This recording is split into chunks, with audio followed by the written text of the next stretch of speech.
தண்டவாள விரிசலால் ரயில் தடம் புரண்டு இந்த தீ விபத்து ஏற்பட்டிருப்பதாக தற்போது தெரிய வந்திருக்கிறது. சரக்கு ரயிலில் 7 மணி நேரமாக தீப்பற்றி எரிந்த நிலையில் அதனை அணைக்கும் பணியும் முழுவீச்சில் நடைபெற்றுக் கொண்டிருக்கிறது. கூடுதல் விவரங்களை தருவதற்காக செய்தியாளர் கார்த்திக் இணைகிறார். கார்த்திக், விவரங்கள். கண்டிப்பாக சென்னை ஐஓசியில் இருந்து மணலில் இருந்து பாத்தீங்கன்னா காலை அதிகாலை அளவில் 52 டேங்கர் லாரிகளுடன் சரக்கு ரயிலானது புறப்பட்டு வந்து கொண்டிருந்தது.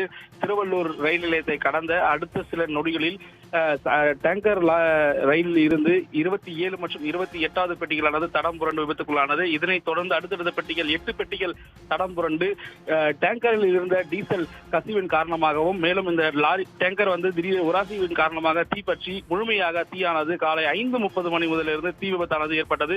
காலை 5:30 மணி முதலிருந்து தீயணைப்புத்துறை வீரர்கள் சம்பவ இடத்தில் பல்வேறு கட்ட சவால்களை சந்தித்து தீயை கட்டுக்குள் படுத்தும் பணியில் சுமார் 6 மணி நேரத்திலிருந்து 7 மணி நேரத்திற்காக ஈடுபட்டுள்ளனர். மேலும் 15க்கும் மேற்பட்ட வாகனங்களை கொண்டு தற்போதுதான் அந்த தீயை கட்டுக்குள் கொண்டு வந்திருக்கின்றனர்.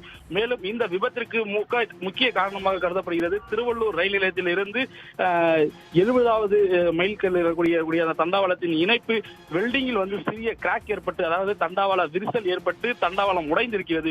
உடைந்ததன் காரணமாகவே இந்த ரயில் தடம் புரண்டு விபத்துக்குள்ளாயிருக்கிறது. மேலும் ரயில் இந்த டேங்கர் ரயிலானது இவருக்கு முழுமையாக சிக்னல் அளித்ததன் காரணமாக குறைந்தது 60லிருந்து 70 கிலோமீட்டர் வேகத்திலேயாவது ரயில் ஓட்டுநர் இந்த ரயிலை இயக்கியிருப்பார்.